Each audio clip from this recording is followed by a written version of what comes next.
إلى حضرة النبي المصطفى سيدنا ومولانا محمد صلى الله عليه وسلم وعلى آله وأصحابه الكرام. الفاتحة. أعوذ بالله من الشيطان الرجيم. بسم الله الرحمن الرحيم.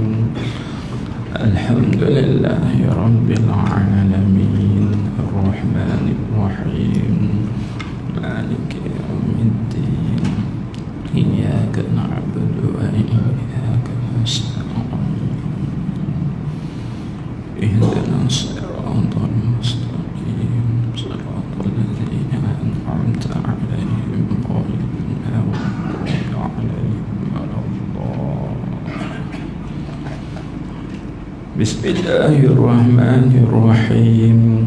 الحمد لله رب العالمين والصلاة والسلام على أشرف الأنبياء والمرسلين سيدنا محمد وعلى آله وصحبه أجمعين.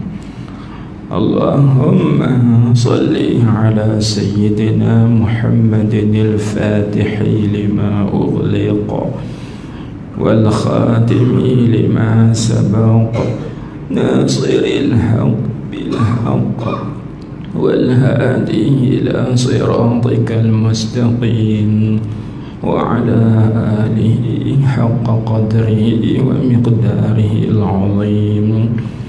صلاة تفتح لنا بها أبواب الرضا والتيسير وتغلق بها عنا أبواب الشر والتعسير وتكون لنا وليا ونصيرا. أنت ولينا ومولانا فنعم المولى ونعم النصير. أما بعد فقال المؤلف حفظه الله تعالى ونفعنا بعلومه في الدارين آمين يا رب العالمين. Kata muallif hafizahullahu ta'ala, syahdan, ketahuilah bahwasanya tiada hasil yang demikian itu melainkan dengan riyadhah dan mujahadah dan muraqabah serta dengan taufik Allah Ta'ala dan inayahnya. Abai tuan-tuan, puan-puan, hadirin hadirat sekalian, bersambung dalam kitab kita Tuhfatul Urus fi Tazkiyatin Nufus, yaitu pada katanya muka surat 17, pada katanya syahdan, katanya ketahuilah bahwasanya tiada hasil, yakni tiada dapat. Antah hasil di situ dengan makna tak dapat. Tiada hasil yang demikian itu, yakni tiada didapat yang demikian itu. Demikian mana? Yakni demikian terkikis segala sifat kekaratan kejahatan nafsu tu. Nah, terkikis segala sifat kekarat kejahatan nafsu. Kemudian kita nak menunggukan akan ketibaan nur daripada Allah Subhanahu wa ta'ala yang Allah Subhanahu wa ta'ala campakkan di dalam hati kita itu, maka kita tidak dapat melainkan barulah kita akan dapat, yaitu setelah daripada kita melalui beberapa proses. Yaitu yang pertamanya ialah dengan riyadhah satu, dan yang keduanya mujahadah, dan yang ketiganya yaitu muraqabah, serta dengan taufiq daripada Allah Ta'ala dengan inayahnya, yakni pertolongan dan juga bantuan daripada Allah Subhanahu wa Ta'ala. Dan ini tuan-tuan, apa maksud daripada perkataan tuan kitab ini? Maksudnya iaitu dia nak beritahu kepada kita bahawasanya seorang itu tidak akan terkikis daripada hatinya, tidak akan terkikis daripada jiwanya dan segala sifat-sifat mazmumah dan sifat-sifat yang tercela iaitulah sifat kekeratan, kejahatan nafsu ammarah bisu, maka tidak akan terkikis dan juga tidak akan hilang, tidak akan terhapus, melainkan nak terkikis, nak terhapus, iaitu dia kena melalui beberapa proses. Dan proses yang pertama iaitu dia kena riyadah. Dan nanti kita terangkan satu persatu. Dan proses yang keduanya dia kena mujahadah, dan berikutnya iaitu muraqabah. Tetapi tidak ada riyadah, tidak ada mujahadah, tidak ada muraqabah kalau tidak dapat hidayah dan juga taufiq daripada Allah Subhanahu wa Ta'ala dan juga inayah Allah. Baik, nak dapat kesemuanya itu kita nak berlatih tubi nafsu kita, dan kita nak dapat mujahadah, kita juga nak dapat muraqabah. Maka tak dapat tidak kesemuanya itu perlunya kita memohon petunjuk daripada Allah Subhanahu wa Ta'ala. Kita juga kena memohon taufik daripada Allah Subhanahu wa Ta'ala. Kita juga perlu memohon pertolongan dan juga bantuan daripada Allah Subhanahu wa Ta'ala. Baik, apabila seorang itu sudah melalui proses-proses yang kita sebutkan tadi, maka pada ketika itu dia menunggu dan juga menanti-nantilah akan ketibaan waridat, ataupun menunggu-nunggu menanti akan datangnya warid, yakni cahaya nur yang datang daripada Allah Subhanahu wa Ta'ala, yang Allah Ta'ala akan campakkan nur ataupun warid itu ke dalam hati hambanya tadi. Dan itu makna yang pertama.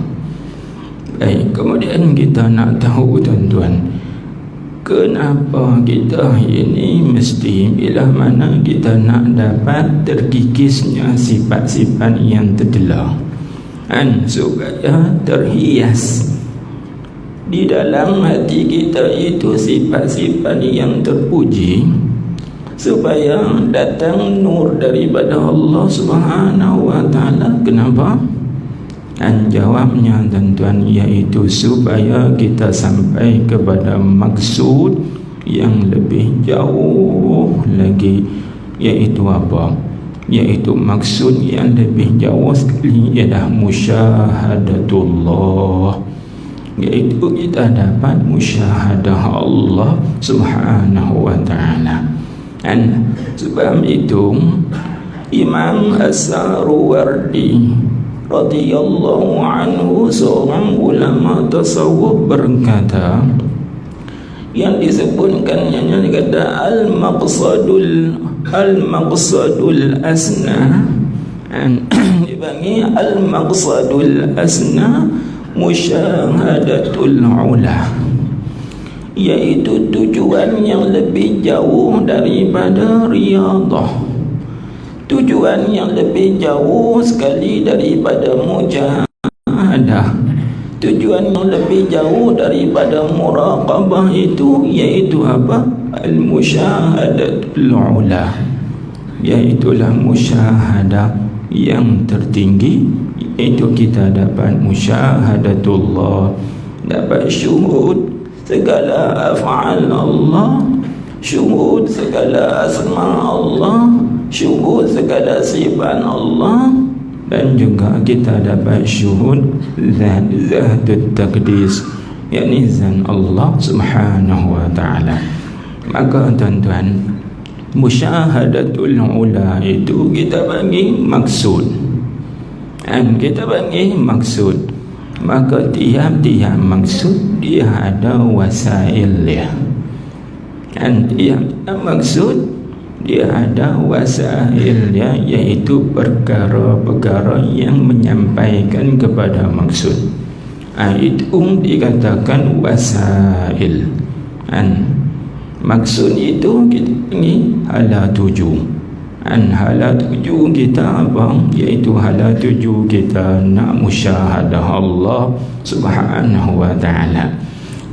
Apa makna musyahadah Allah subhanahu wa ta'ala? Iaitu hati kita, jiwa kita, roh kita, akal kita sentiasa ingat dan mengenang Allah subhanahu wa ta'ala. Itu musyahadah. Dan nanti kita bincang lebih jauh lagi apa makna musyahadah. Baik, itu dia panggil maksud, dan panggil hala tuju, maksud, tempat akhir sekali. Maka tiap-tiap maksud dan dia ada baginya wasail. Wasail itu maksudnya wasilah, yakni beberapa perkara yang menyampaikan kepada maksud. Dan contohnya tuan-tuan, daripada rumah anda datang ke Masjid Syarifah Fatimah ini, dan maksud tuan-tuan apa? Iaitu sampai di Masjid Syarifah Fatimah. Maka apakah wasilah tuan-tuan yang menyampaikan ke sini? Iaitulah kenderaan, motor, dan kereta, basikal, dan umpama yang lain daripada kenderaan-kenderaan ataupun tunggangan-tunggangan yang boleh menyampaikan kita di sini. Maka kereta, motor itu kita bagi wasail, iaitu perkara yang menyampaikan kepada maksud. Dan maka kita kena ingat bahawa wasail ia tidak akan jadi maksud, dan wasail tetap wasail. Kereta tetap jadi kereta, dia tak akan jadi masjid.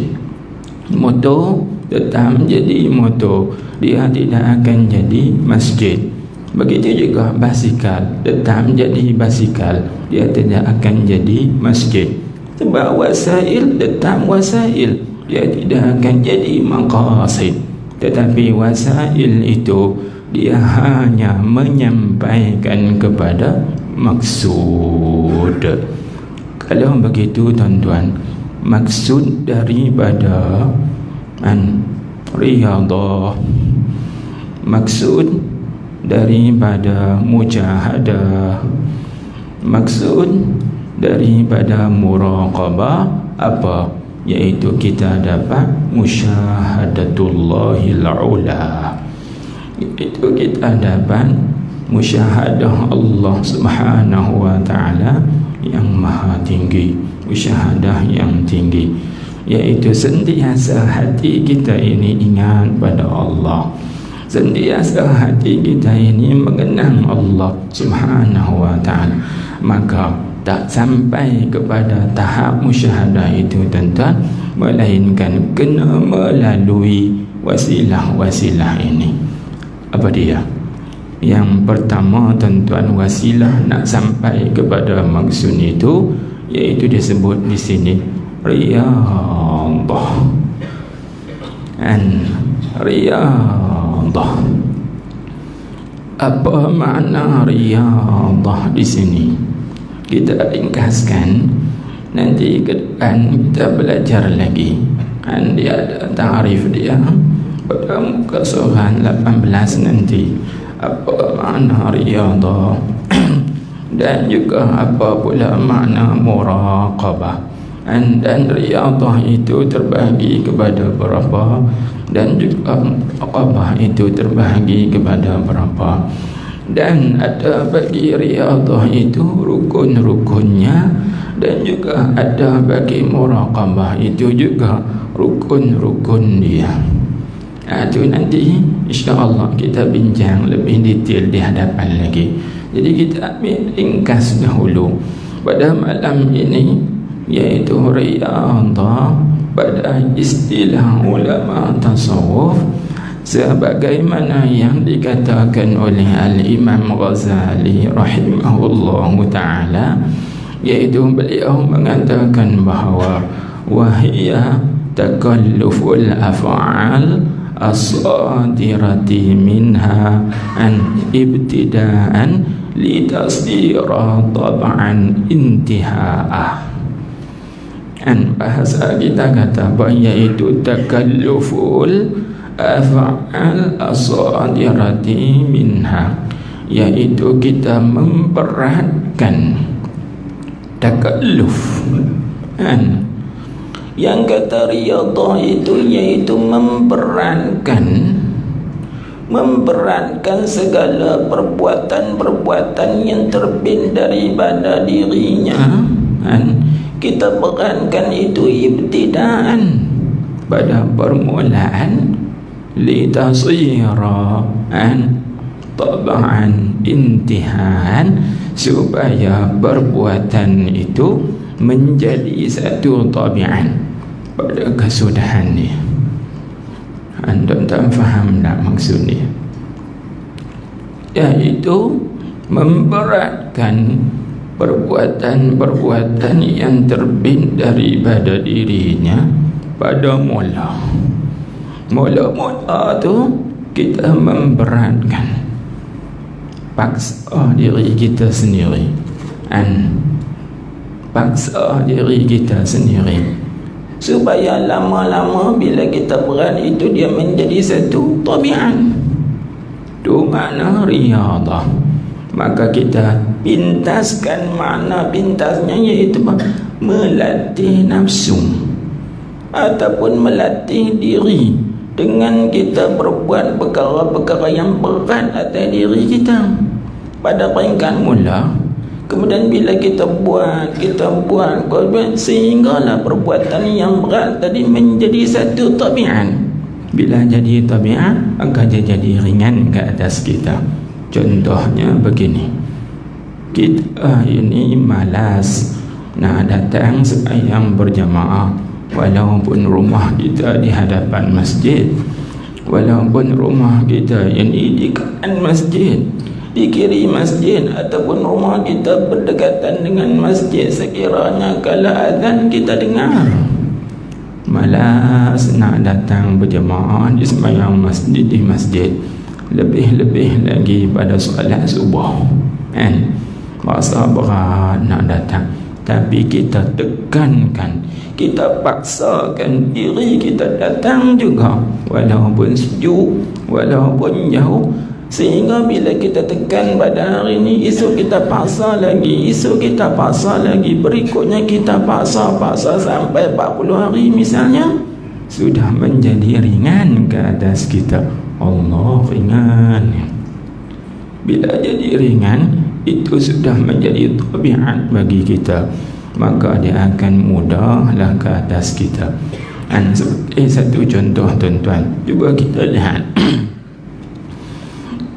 Kalau orang yang tidak ada riyadhah, maka dia sekedar jalan sahaja, dia akan kalah.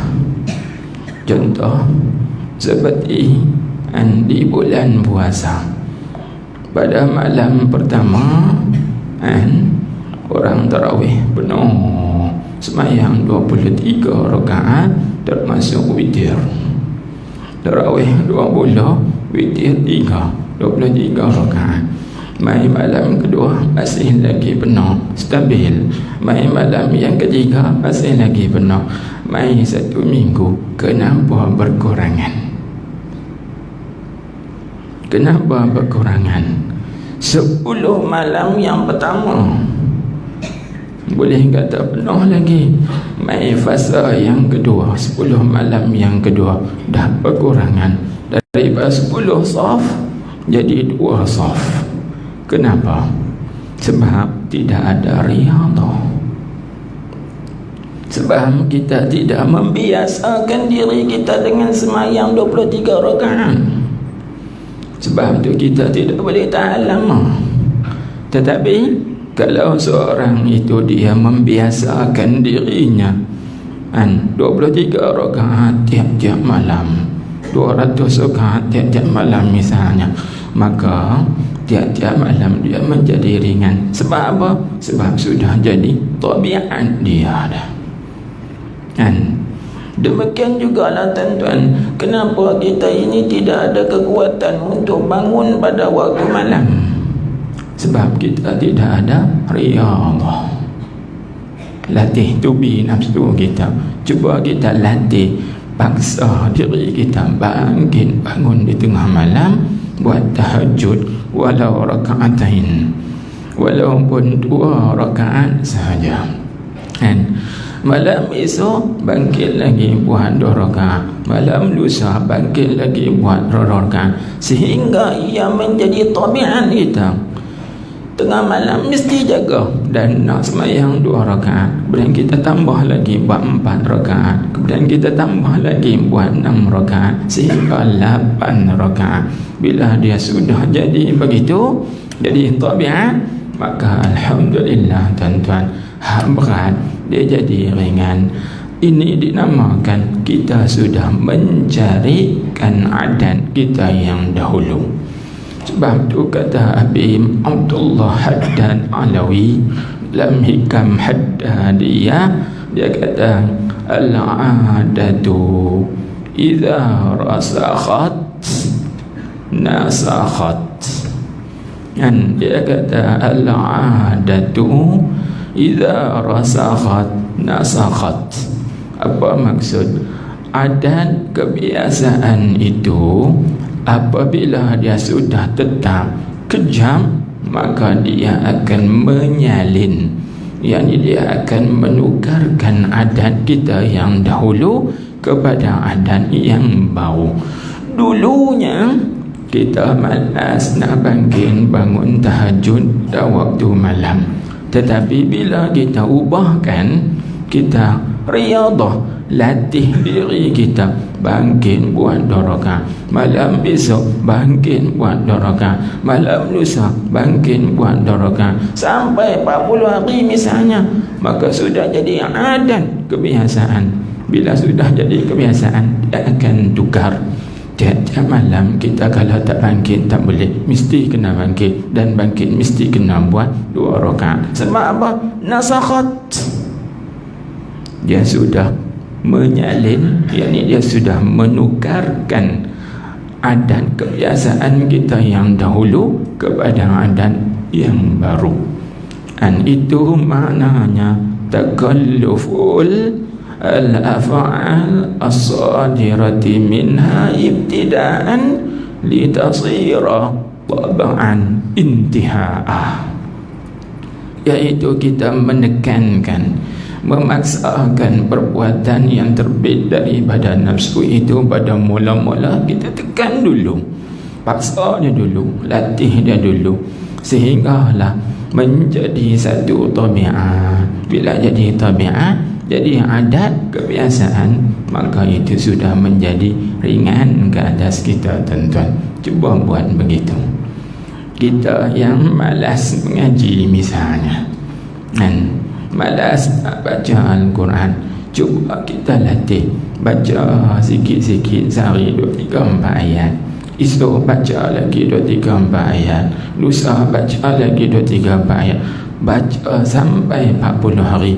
Maka tiap jam hari kalau kita tak baca, rasa tak boleh duduk, mesti nak kena baca. Sebab apa? Sudah menjadi adat. Macam dengan tuan-tuan jugalah, bila keluar daripada sembahyang subuh, menjadi adat kita singgah kedai kopi, roti canai 2 biji. Tak singgah tak boleh. Sebab apa? Adat kebiasaan.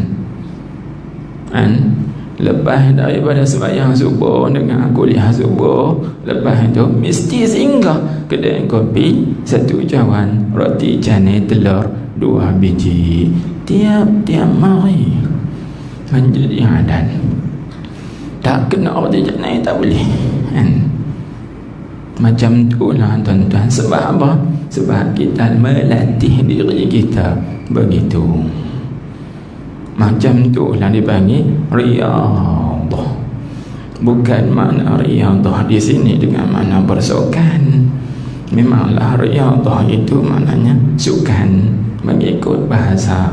Tapi riyadhah dalam istilah tasawuf bukan makna bersukan, tapi maknanya melatih diri kita melakukan perkara-perkara yang berat ke atas nafsu, supaya perkara itu lama kelamaan dia menjadi ringan ke atas nafsu. Bila mana dia jadi ringan, maka mudahlah ke atas kita itu anak berbuat ibadat dan juga khidmat kepada Allah Subhanahu wa ta'ala. Ini tuan-tuan, langkah yang pertama. Kalau kita nak terkikis ataupun hilangnya sifat-sifat mazmumah, sifat-sifat yang tercelah dalam diri kita, tak dapat tidak, mesti kena riyadhah. Satu, tuan-tuan, sebab itu ulama mengatakan bahawa riyadhah itu dipanggil ar-ruknul a'zam fi husulil maqsud wa nailil matlub, wa hiya an al-musyahadatu.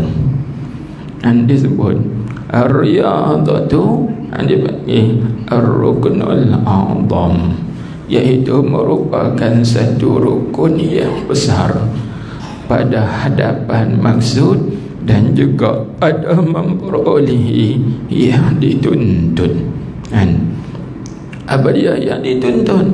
Yang dituntutnya iaitu yang paling besar sekali ialah musyahadatullah, iaitu dapat kita ini musyahadah Allah Subhanahu wa ta'ala. Baik, kita ringkaskan. Yang kedua, langkah supaya terkikisnya sifat-sifat kecelakaan ataupun sifat-sifat kejahatan nafsu ammarah bisu itu daripada hati kita ini, iaitu tak dapat tidak tuan-tuan, kena mujahadah. Apa makna mujahadah itu? Mujahadah di sini iaitu dengan makna muharabah, iaitu dengan makna berperang. Nak perang dengan siapa? Dan perang dia ada banyak makna. Ada perang dengan orang-orang kafir, musyrikin, dan itu nama muharabatul kuffar. Dan berperang orang-orang Islam akan orang-orang kafir kerana nak meninggikan hukum Allah Subhanahu wa ta'ala. Itu satu nama mujahadah, juga jihad di jalan Allah Subhanahu wa ta'ala. Ada juga dinamakan muharabatun nafsi, iaitu mujahadatun nafsi, jihad nafsu. Dan juga ada dinamakan mujahadatul syaitan, ay muharabatuhu wa muadatuhu, yakni kita memerangi syaitan, yakni kita memusuhi syaitan sebagaimana yang diperintahkan oleh Allah Subhanahu wa ta'ala. Tetapi di sini tuan-tuan, dia lebih tertumpu kepada mujahadatun nafs, iaitu mujahadah ataupun jihad dengan nafsu. Sebab apa? Sebab jihad dengan nafsu itu lebih besar lagi daripada jihad-jihad yang lain. Dan jihad dengan nafsu itu lebih besar lagi daripada jihad yang lain.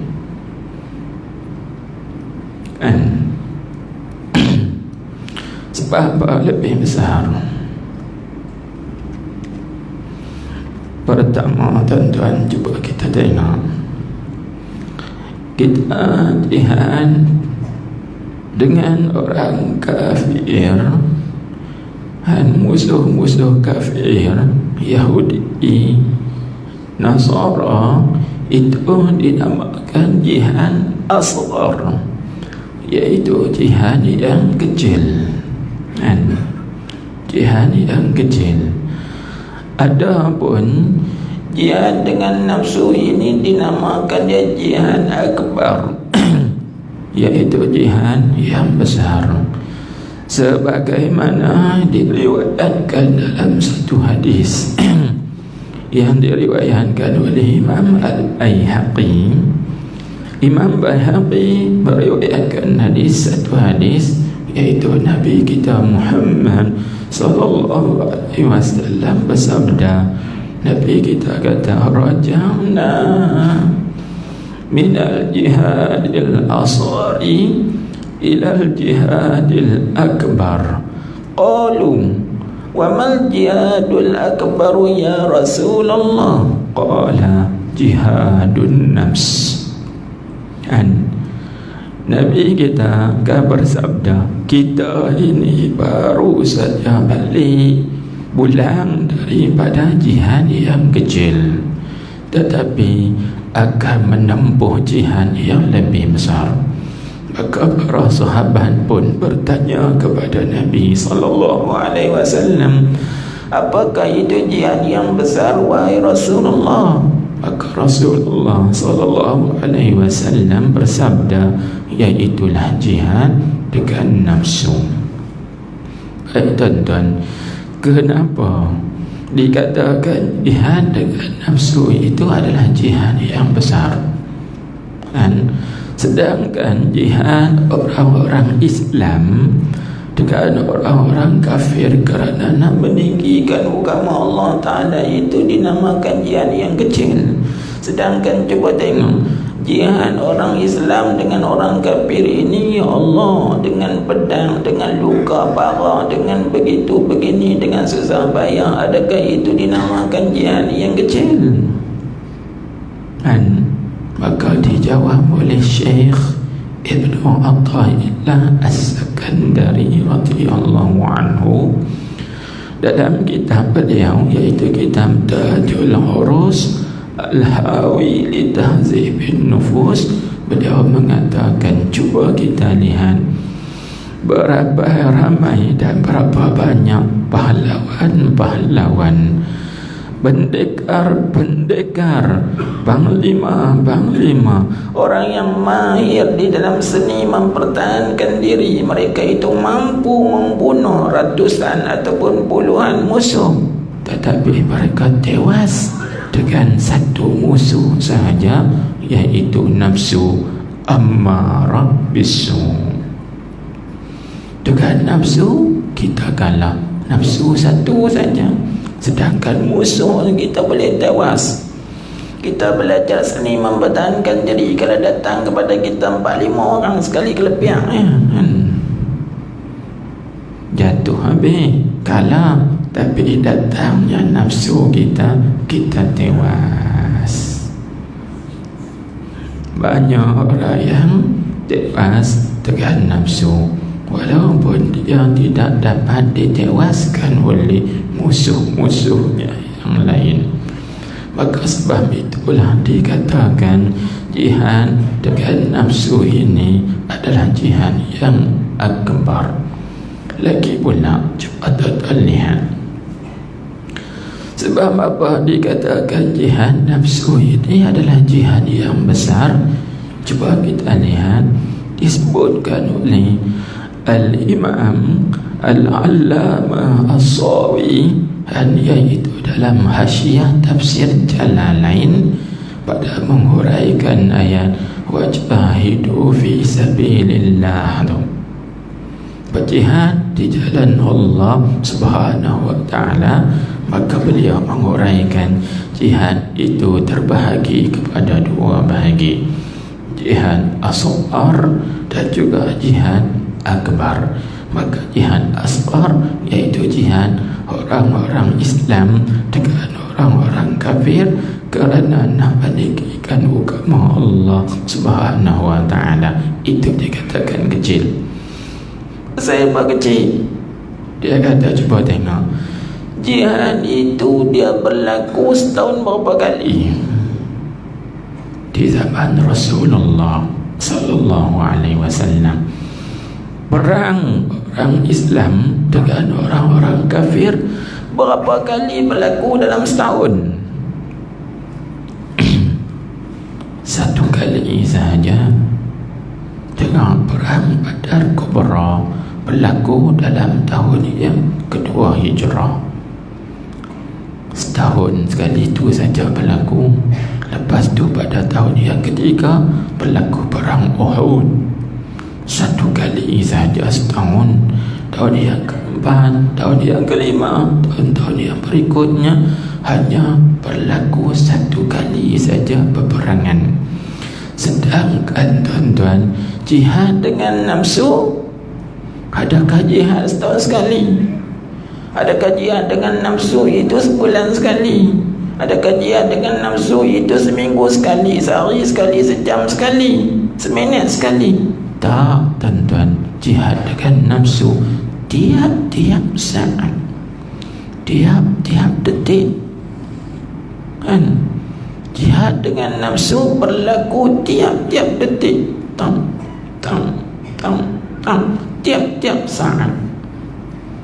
Berbeza dengan jihad orang Islam dengan orang kafir hanya berlaku pada waktu-waktu yang tertentu, setahun sekali ataupun setahun dua kali, itu saja. Cuba kita fikirkan, mana lebih besar jihad nafsu dengan jihad itu? Jihad nafsu lebih besar. Sebab tu Nabi kita sebut jihadun nafsi jihadul akbar, jihad yang besar. Sebab dia nak lawan nafsu, nak berperang dengan nafsu, mesti tiap-tiap detik, tiap-tiap waktu, tiap-tiap ketika. Baik, itu bentuk yang kedua. Yang ketiga, cuba kita lihat lagi, kenapa Rasulullah sallallahu alaihi wa alihi wa baraka wasallam mengatakan bahawa jihad nafsu itu adalah lebih besar daripada jihad orang-orang Islam dengan orang kafir. Cuba kita perhatikan yang berikutnya, iaitu kalau kita kata jihad orang Islam dengan orang kafir, kalau dia mati, maka dia dapat apa? Dia dapat syahid, kan? Kalau dia mati dalam medan perang, dia dapat syahid. Kalau dia kalah dalam medan perang, kalau dia menang pula dalam medan perang itu, kalau orang Islam menang, dia dapat apa? Dia dapat harta ghanimah dan juga dapat pahala. Untung dah tuan-tuan, kalau mati pun untung, kalau hidup pun untung, kan? Kalau jihad asghar itu. Tetapi kalau jihad dengan nafsu kita menang, alhamdulillah, tidak mengapa. Tapi kalau kita kalah lawan dengan nafsu, tak mana tempat kita? Neraka. Na'udzubillahi min zalik. Kalau gitu mana yang lebih besar? Mana yang lebih besar? Kalau kita perang dengan orang kafir, kita kalah, maka kita dapat syahadah, dapat mati syahid dan juga masuk syurga. Tak apa, mati syahid dapat masuk syurga. Kalau kita menang, kan, kita dapat ghanimah, dapat pahala dan juga dapat harta ghanimah. Tetapi kalau kita berperang dengan nafsu kita, kita kalah. Kita kalah, kan? Kita dapat apa? kita dapat kehinaan, dapat masuk neraka, na'udzubillah min zalik, siksa kubur, na'udzubillah min zalik. Tapi kalau kita menang dengan nafsu kita, alhamdulillah, kita dapat masuk syurga. Mana yang lebih besar? Betul lah sabda Nabi sallallahu alaihi wasallam itu, jihad nafsu itu adalah jihad yang lebih besar. Jadi tuan-tuan, nak terkikisnya sifat-sifat mazmumah ni, sifat-sifat nafsu ammarah bisu, maka tak dapat tidak, mesti kena mujahadah. Baik tuan-tuan, apabila seorang itu mujahadah, maka apakah hasil yang dia dapat? Buah daripada mujahadah, hasilnya tuan-tuan, iaitu dia akan dapat hidayah, dapat petunjuk daripada Allah Subhanahu wa ta'ala. Sebab tu di dalam Al-Quran Allah Ta'ala berfirman, walladzina jahadu fina lanahdiyannahum subulana. Tuhan kata, dan segala orang-orang yang berjihad mereka itu pada kami, lanahdiyannahum, sesungguhnya kami beri hidayahkan pada mereka itu, tunjuk akan subulana, yakni jalan-jalan yang menyampaikan kepada kami. Maka ulama berkata, samaratul mujahadati al-hidayatum, iaitu hasil buah daripada mujahadah itu dapat hidayah. Sebab Tuhan kata, walladzina jahadu lanahdiyannahum. Apa hubungan kait hidayah dengan mujahadah? Bila seorang itu melawan dengan nafsunya tuan-tuan, maka dia akan dapat hidayah, dapat petunjuk. Ini contoh pada malam ini kan, kita ada dua pilihan, nak ke pasar malam ke, nak ke Masjid Syarifah Fatimah ke. Ada dua pilihan. Hati kita tadi, waktu petang tadi ni, ada dua pilihan. Orang rumah kita ajak, abang jom kita pergi pasar malam, jom kita pergi Ceria, jom kita pergi apa lagi, beli barang dapur habis ni. Hati kita rasa nak pergi ke Masjid Syarifah, ada kuliah, nak beli barang tu esok siang pun boleh. Tapi mata tu dia ada mujahadah, jihad dengan nafsu. Nak ikut bini ke, nak ikut aku ke, nak ikut bini ke, nak ikut aku.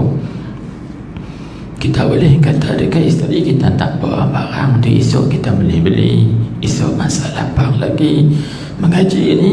Dan kalau kita tak pergi malam ni, rugi, terlepas namanya. Jihad berlaku di situ, perlawanan, perebutan antara nafsu dengan hak Tuhan, dengan hak diri. Jadi ta'arada, berlawan dengan hak Allah dengan hak kita, hak Tuhan dengan hak kita. Maka kita tengok siapa kalah, siapa menang.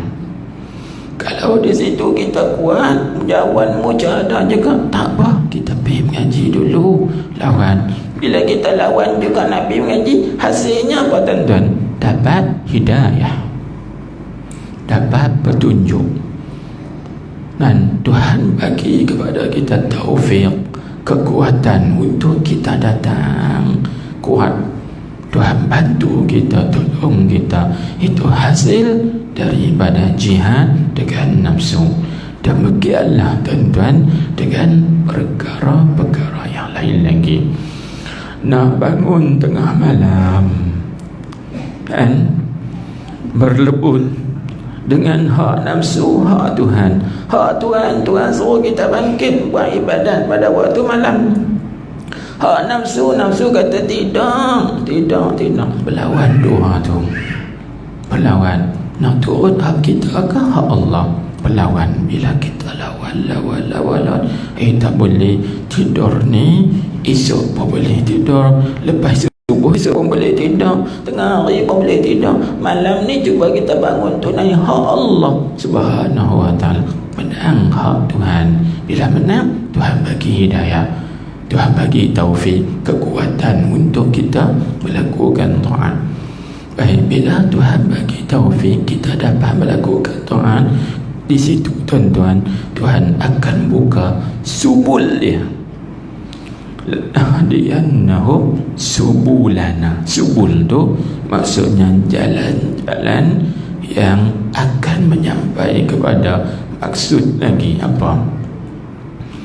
Iaitu tuan-tuan, selepas daripada mujahadah seorang itu akan dapat apa? Hasil daripada mujahadah dia akan dapat hidayah. Hasil daripada hidayah itu barulah dia akan dapat apa? Ma'rifah. Dan ma'rifah iaitu barulah kita kenali Allah Subhanahu wa ta'ala sebenar-benar mengenal. Ma'rifah zauqiyah ataupun ma'rifah khassah, bukan ma'rifah dalam ilmu tauhid. Itu dipanggil ma'rifah asasiyah. Kita ada mengaji wujud, qidam, baqa, mukhalafah, itu ma'rifah asasiyah sahaja. Ini dapat ma'rifah khusus, kan? Ma'rifah khusus itu, kan? Maka apabila seorang itu mendapat ma'rifah, tuan-tuan, barulah dia akan dapat muraqabah. Terus ikut step dia, baru dapat muraqabah. Apa makna muraqabah? Dan muraqabah iaitu maknanya istidamatu ilmil abdi bittila'ir rabbi alaihi fi jami'i ahwalihi. Bahasa kita kata apa? Iaitu mengekalkan pengetahuan seorang hamba dengan pandangan Allah Ta'ala ke atasnya di dalam segala keadaan dia dan juga kelakuan dia. Apa makna mengekalkan pengetahuan seorang hamba dengan pandangan Allah Ta'ala ke atasnya di dalam segala kelakuannya dan juga segala gerak-geri dia? Iaitu dia sentiasa tahu kata Tuhan sedang memerhatikan dia, Tuhan sedang memantau segala gerak-geri dia di mana-mana masa dia berada dan juga di mana-mana tempat dia berada. Dia rasa begitu, Tuhan duk perhati dia, duk lihat dia, dia rasa begitu. Itu tuan-tuan hasil daripada mana? Hasil daripada kita kenal Tuhan. Sebab tu tuan-tuan, orang ahli sufi, mereka tidak berani nak melakukan perkara-perkara yang dilarang oleh Allah, walaupun pada tempat yang tak dilihat oleh sesiapa pun, kerana mereka tahu Allah Ta'ala tahu segala apa yang dilakukan oleh hamba itu. Seperti mana tuan-tuan pun pernah mendengar cerita, kan, bahawa di zaman dahulu ada seorang syekh, tok guru, dia nak menguji anak-anak muridnya. Adakah anak muridnya ini laju dalam kerohanian, hebat dalam kerohanian mereka? Maka dia panggil semua anak muridnya itu, diberikan tiap-tiap seorang seekor ayam dan juga sebilah pisau. Lalu dia katakan pada anak muridnya ini, kamu pergi sembelih ayam ini pada tempat yang tidak dilihat, tidak diketahui oleh seseorang pun. maka semua bakal pergi sebelah belakang, kecuali satu orang murid saja. Dia datang dengan ayam yang tidak disembelih dan juga pisau yang tidak berdarah. Maka Tok Guru ini tanya, kenapa engkau tak sembelih? Maka anak murid ini berkata, kan Tok Guru pesan sembelih pada tempat yang tidak dilihat dan tidak diketahui oleh sesiapa pun. Maka anak murid ini kata, aku tidak nampak tempat yang tak dilihat oleh Allah, tidak diketahui oleh Allah Subhanahu wa ta'ala. Aku tak sembelih. Itu tuan-tuan hasil daripada ma'rifah. Hasil daripada ma'rifah yang hasil daripada mujahadah. Dan maka dia dapat muraqabah, iaitu dia sentiasa ingat Allah Ta'ala tahu dan perhatikan segala gerak-geri dia walau di mana-mana dia berada. Dan ini tuan-tuan dipanggil bermula daripada riyadah, latih nafsu. Kena bermula di situ. Titik tolak dia bermula di situ. Lepas tu naik kepada mujahadah. Mujahadah naik pula kepada dapat hidayah, daripada hidayah dapat ma'rifat, daripada ma'rifat barulah dia dapat muraqabah. Maka dengan muraqabah itu tuan-tuan, barulah dia akan dapat muhasabah. Diikut tertibnya, ikut tertibnya.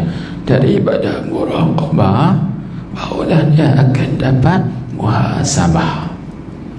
Dan dia senantiasa menghitungkan perkataan dia. Dia senantiasa menghitungkan pergerakan kaki, tangannya. Dia juga sentiasa menghitungkan penglihatan dia. Dia juga sentiasa menghitungkan pendengaran dia. Hari ini aku dengar apa? Hari ini aku lihat apa? Hari ini aku berjalan ke mana? Hari ini aku bercakap apa? Hari ini otak aku berfikir apa? Hari ini hati aku bercita apa-apa? Muhasabah berlaku. Tapi berlaku itu setelah hasil dapat muraqabah.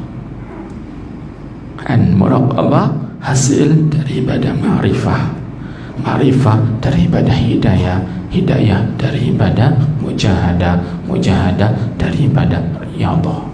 Itu step dia. Kemudian tuan-tuan, daripada muhasabah barulah akan naik kepada musyahadah, iaitu sentiasa ingat dalam mata hatinya itu, ingat kepada Allah Subhanahu wa ta'ala. Senang ke susah? Nampak cakap tu lagu senang. Kita buat ikut step by step lah. Riyadah, lepas riyadah mujahadah, lepas mujahadah kita akan dapat hidayah, lepas hidayah kita akan dapat ma'rifah, dapat ma'rifah baru dapat muraqabah, muraqabah dapat muhasabah, muhasabah baru dapat musyahadah. Senang ya tu. Buat tengok proses ini tuan-tuan, bukan makan masa setahun, 2 tahun, 3 tahun, tak. Dan proses ini makan masa 10 tahun. Syekh Abdul Qadir Al-Jailani 50 tahun. Al-Ustaz Abu Isam Al-Isbiraini 30 tahun. Imam Abu Yazid Al-Bastami Taifur bin Isa 32 tahun. Tu tuan-tuan, nak dapat benda ni proses yang makan masa panjang. Sebab itu kita kena berlatih daripada awal. Dan tuan-tuan, insya-Allah tak terlewat lagi. Walaupun sudah pension belaka lah, tapi insyaAllah tak terlewat lagi, asalkan ada azam dan juga kemahuan yang kuat. Aku nak buat sikit.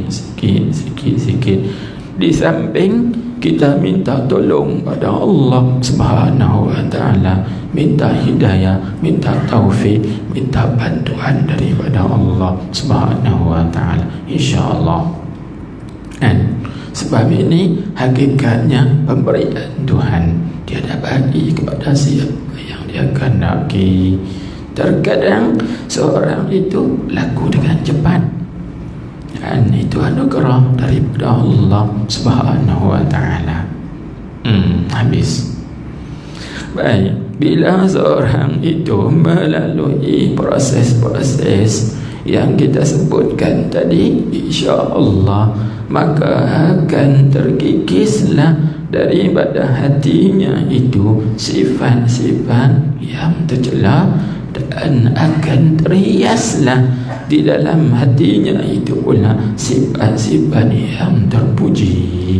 Bila hatinya itu sudah berhias dengan sifat-sifat yang terpuji, pada ketika itu dia menunggulah datangnya waridat ataupun anwar ilahiyah, iaitu cahaya ketuhanan. Allah Ta'ala akan campakkan ke dalam hatinya itu rahsia-rahsia ilmu ladunni, yakni ilmu yang datang terus daripada Allah Subhanahu wa ta'ala.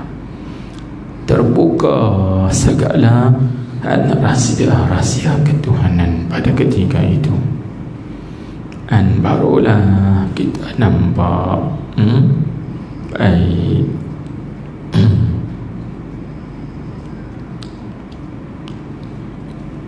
Apa kata tuan-tuan, puan-puan, hadirin hadirat sekalian, kalau seorang itu dia berkata,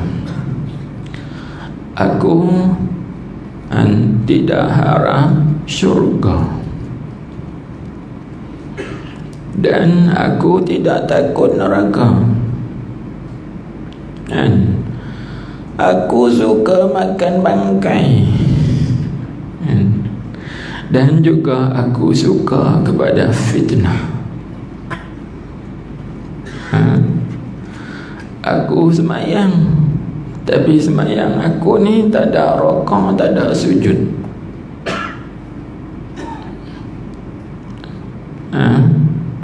Apa kata tuan-tuan pada seorang yang berkata begitu? Aku tak takut neraka, aku juga tak berharap syurga, aku suka makan bangkai, aku juga suka apa tak sebut tadi, aku semayang, tapi semayang aku tanpa ada rokok dan juga sujud, dan aku benci kepada kebenaran.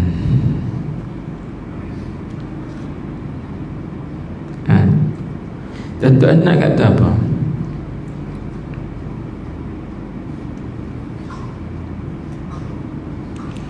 Kalau saya kata orang yang berkata begitu orang mukmin, dan dia waliyun min auliyaillah, dan dia itu seorang wali daripada waliullah.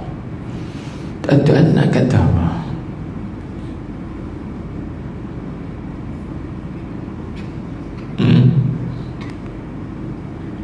Balik fikir, supaya mudah-mudahan terbuka rahsia-rahsia ini.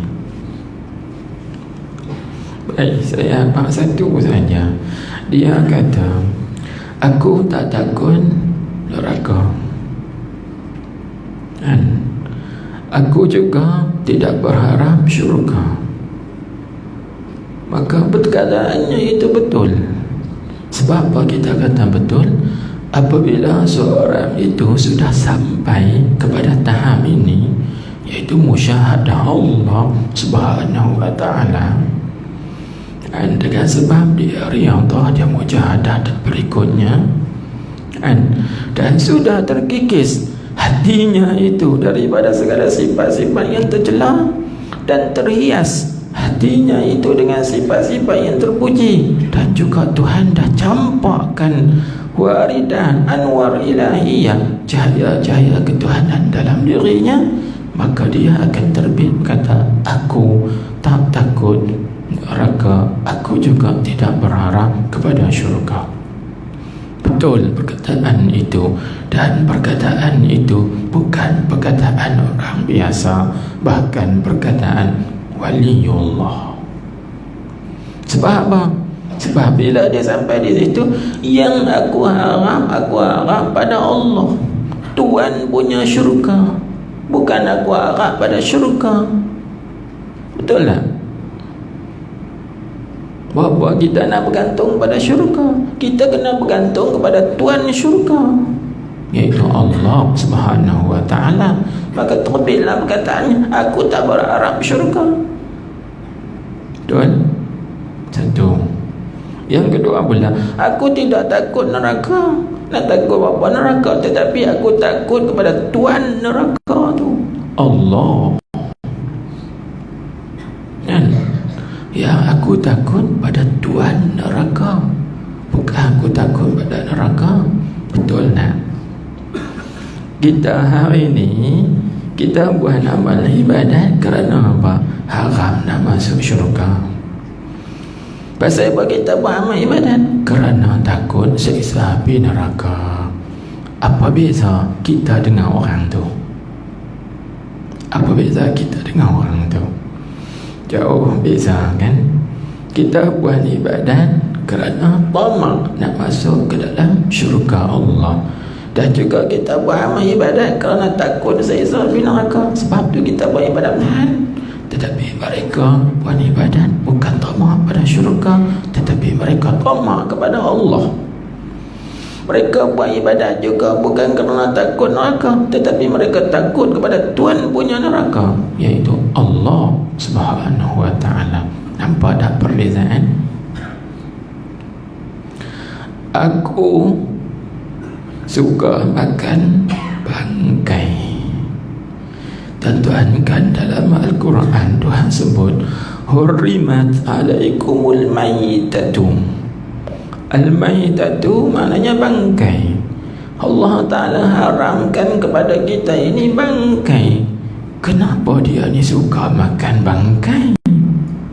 Seorang waliullah, dia tidak akan buat benda yang dilarang oleh Allah.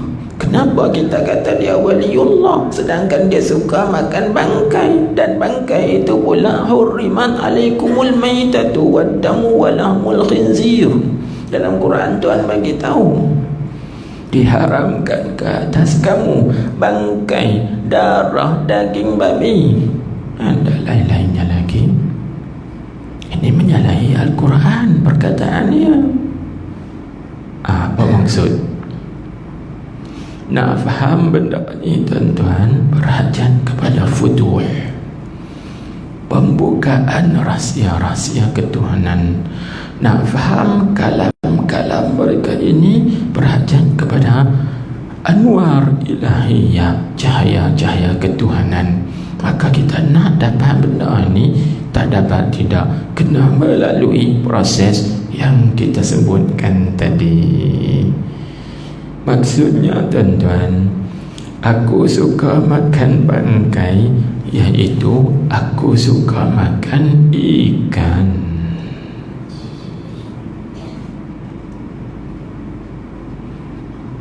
Ikan kan halal. Kan dalam hadis Nabi kita menyebut, kan, uhillat lana maitatani wa damani as-samaku wal jaradu. Dihalalkan bagi kita ini dua jenis bangkai dan dua jenis darah, kan? Apa dia dua jenis bangkai itu? As-samak wal jarad, iaitu ikan dan belalang. Tengok, tak apa, aku suka makan bangkai, makan ikan. Tuan-tuan pun suka makan bangkai, kan? Makan ikan. Tak ada apa. Itu penting futuh. pembukaan rahsia kan. Kemudian dia kata, aku suka kepada fitnah.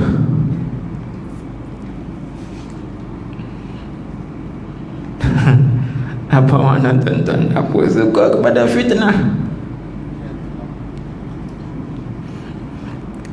Aku suka kepada anak-anak. Aku suka pada harta.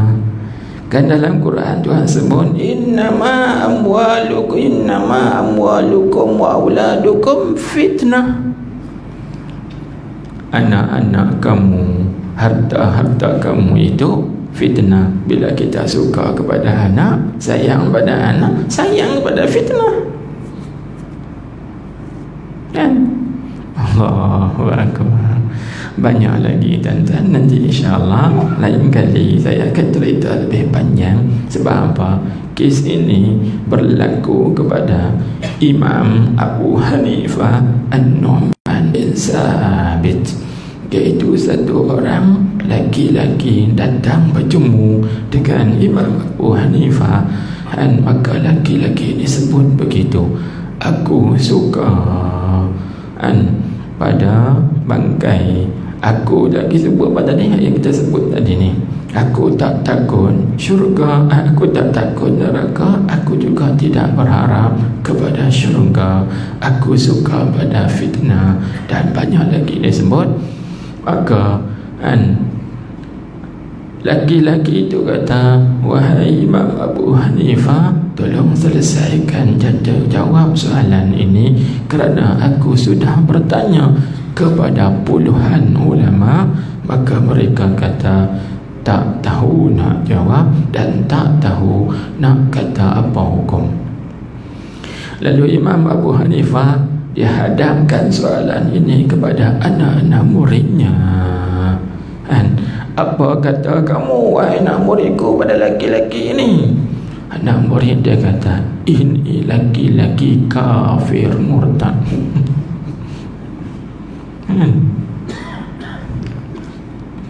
Imam Abu Hanifah kata, wallahi.